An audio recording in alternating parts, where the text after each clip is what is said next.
Hello, and welcome to the 17th failed franchise episode, as well as the first episode of my series on the rail operators of the Midland Mainline franchise, the franchise which covers services out of London St Pancras, towards Leicester, Nottingham, Derby and Sheffield. Today, I will look at the history of the Midland Mainline operator called Midland Mainline, and whether they should be deemed as failed, whether this be their contract being stripped from them, or their franchise simply being deemed poor by the public and industry. Do like, subscribe, and consider joining the channel for exclusive perks. Thank you.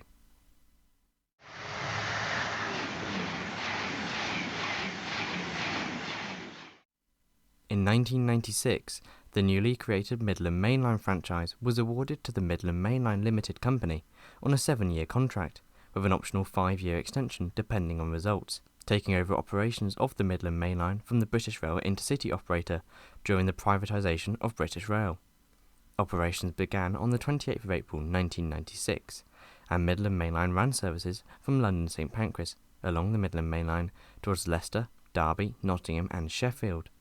Midland Mainline also ran daily services to Leeds from St Pancras, due to the Midland Mainline fleet being maintained in Leeds. However, these services from Leeds to London were an hour slower on the Midland Mainline rather than via the East Coast Mainline, meaning they were very lightly served. Midland Mainline ran 3 named services: the Robin Hood from Sheffield to St Pancras via Nottingham, the Master Cutler from Leeds to St Pancras, and the Midland Express from Sheffield to St Pancras. As for rolling stock, Midland Mainline inherited all the previous HST sets which were operating on the route. Soon after commencing operations, Midland Mainline were already under threat. National Express had lodged a bid to purchase the company and thus take over operations and the franchise.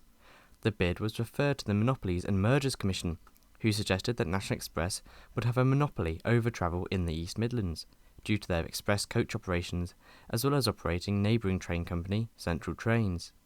Thus, the Board of Trade required National Express to meet certain requirements regarding service levels of their coach services, and to not increase fares above the increase in the retail price index, as well as providing information to regulation authorities to ensure it was complying with the commitments.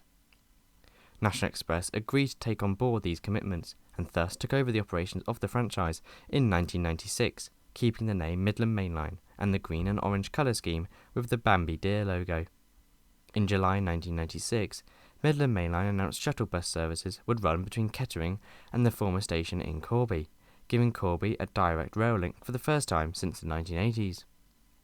In April 1997, Midland Mainline confirmed its first changes in fleet, ordering 13 of the new Class 170 Turbostar units to provide an increase in service frequency, costing £41 million.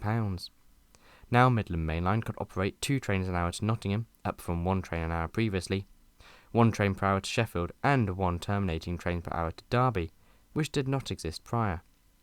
The order, later expanded from 13 to 17 units, included 10 3-car sets and 7 2-car sets. When the units entered service in 1999, they were used on stopping services from London St Pancras to Leicester, Nottingham and Derby, as well as occasional services to Sheffield, offloading HSTs to run the long-distance services.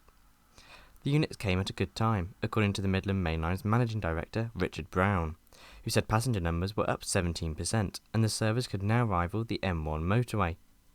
The introduction of the new units resulted in the 7-year contract being extended by 3 years, with the HST Mark III coaches also going through an extensive refurbishment at the same time.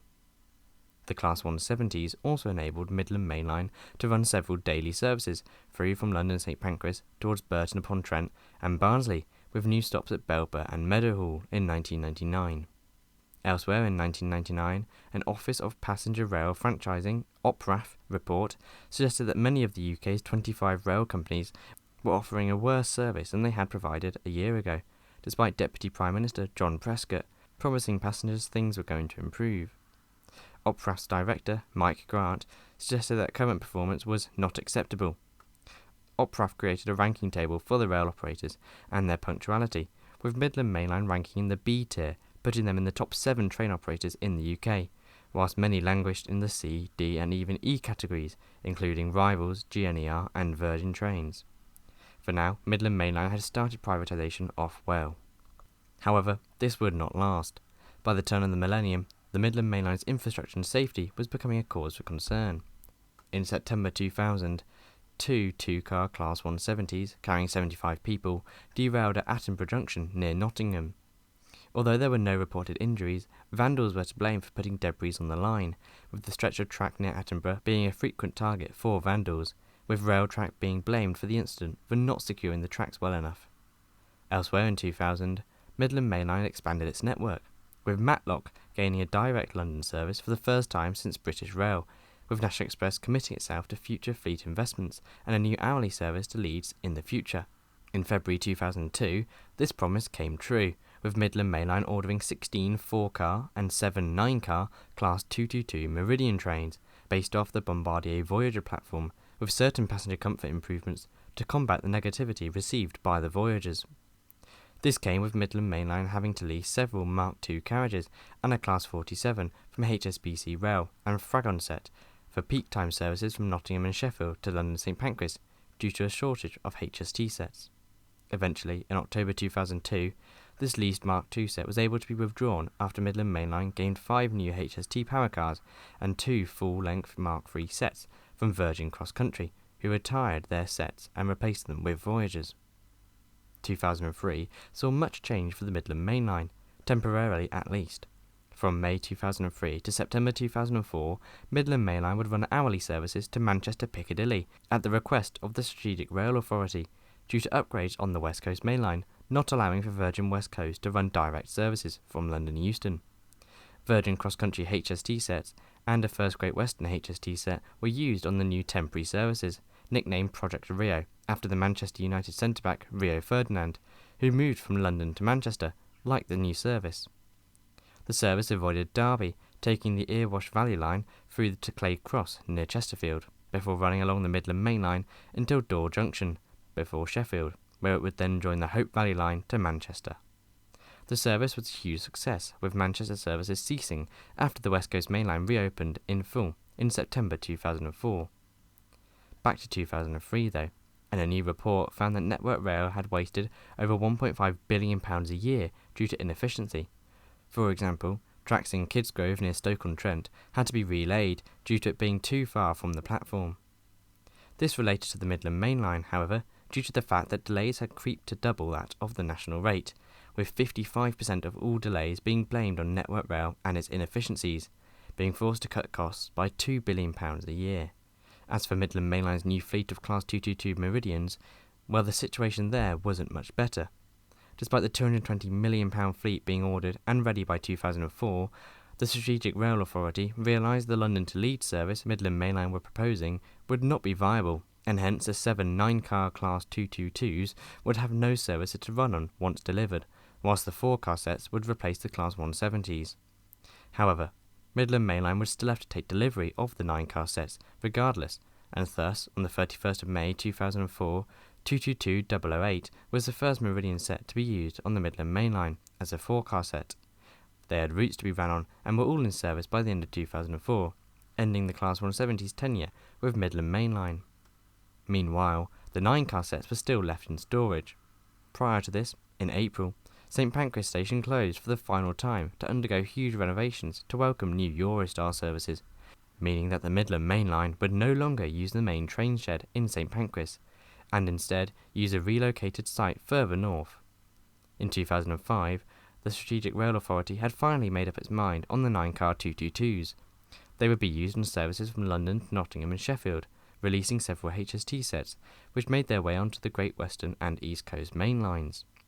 Elsewhere in 2005, to coincide with the Class 222s being introduced, Midland Mainline retired its former Bambi branding, opting to repaint its HSTs into a more corporate grey and blue livery, much less interesting in my opinion. Midland Mainline did, however, sell off old branding via auction, with all proceeds going to charity. In early 2006, Midland Mainline decided to reshuffle its 222s.